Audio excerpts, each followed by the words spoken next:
Shalom buat kita semuanya. Kembali lagi bersama saya Winda Ambarita Lumban Pea.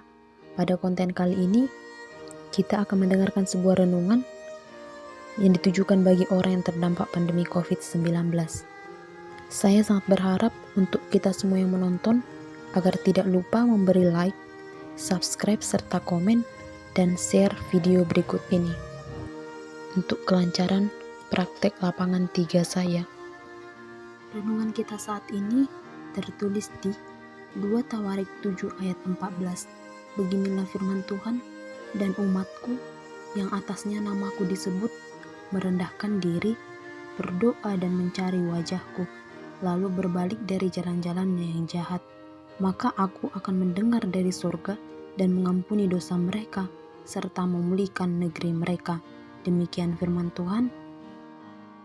Bila ditanyakan pada diri kita, apa yang sudah kita lakukan di tengah situasi pandemi saat ini? Adakah di antara kita yang senantiasa berdoa, merendahkan diri, serta mencari wajah Allah dalam kehidupan kita? Atau bahkan, kita hanya bersantai begitu saja? Coba kita membuka pandangan kita sendiri. Bagaimana keadaan sekitar kita?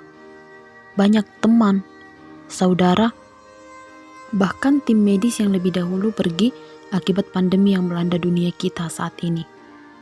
Apakah kita masih mampu untuk melakukan hal yang sama, sekali tidak memperdulikan bagaimana sekitar kita? Yang menjadi pertanyaan bagi kita saat ini, sampai kapankah pandemi ini melanda dunia kita? Tentu tak seorang pun mengetahui itu. Dalam nats ini, kata umatku menyatakan bahwa bangsa Israel akan diberkati jika mereka tetap setia dan taat kepada Allah. Jika mereka berlaku sebaliknya, penderitaan dan malapetaka akan menimpa mereka. Allah telah menyampaikan kepada bangsa Israel bahwa kunci untuk mengalami pemulihan adalah merendahkan diri, berdoa, dan mencari wajahnya, lalu berbalik dari jalan-jalannya yang jahat. Coba kita menggali satu persatu makna ketiga kata tersebut, yaitu merendahkan diri. Apa yang bisa kita sampaikan mengenai hal merendahkan diri? Ini menunjukkan bahwa ia berani mengakui kesalahan sendiri serta mau belajar dan diajar. Ini adalah salah satu sikap yang harus kita miliki karena Yesus sendiri telah memberikan teladan hidup seperti tertulis di Filipi 2 ayat 6-9. Begini bunyi firman Tuhan.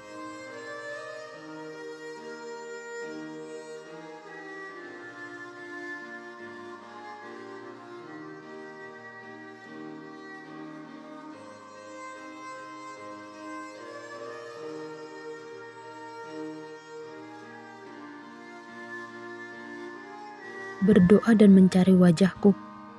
Terlebih kita sebagai orang Kristen, bahwa berdoa adalah hal yang paling penting di dalam hidup kita. Dan juga berdoa itu merupakan cara kita berkomunikasi kepada Tuhan. Melalui doa, kita dapat merasakan kuasa dan itu dalam kehidupan kita. Sebab dikatakan doa orang yang benar, bila dengan yakin didoakan, sangat besar kuasanya. Mencari wajah Tuhan artinya mencari kemurahan-Nya, mencari kehendak Allah, dan mencari kemauan Allah. Sebab Allah dekat dengan kita, terlebih kita yang sudah mengenalnya bahwa Allah ada di dekat kita.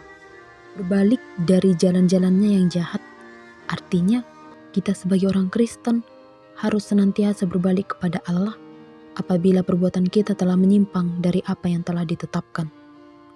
Apabila kita melakukan ketiga hal ini dalam hidup kita, maka Allah akan mendengar, mengampuni dosa, serta memulihkannya. Sudahkah kita melakukan ketiga hal itu dalam hidup kita, terlebih di tengah situasi saat ini? Atau justru kita menyalahkan Tuhan? Atau bahkan kita belum menyadari apa yang kita lakukan? Marilah saudara-saudara, kita senantiasa mengingat nats kita saat ini, yaitu dan umatku yang atasnya namaku disebut, merendahkan diri, berdoa dan mencari wajahku, lalu berbalik dari jalannya yang jahat. Maka aku akan mendengar dari surga dan mengampuni dosa mereka, serta memulihkan negeri mereka. Semoga melalui renungan ini, kita senantiasa menjadi umat yang setia kepada Allah dalam situasi dan kondisi apapun. Amin.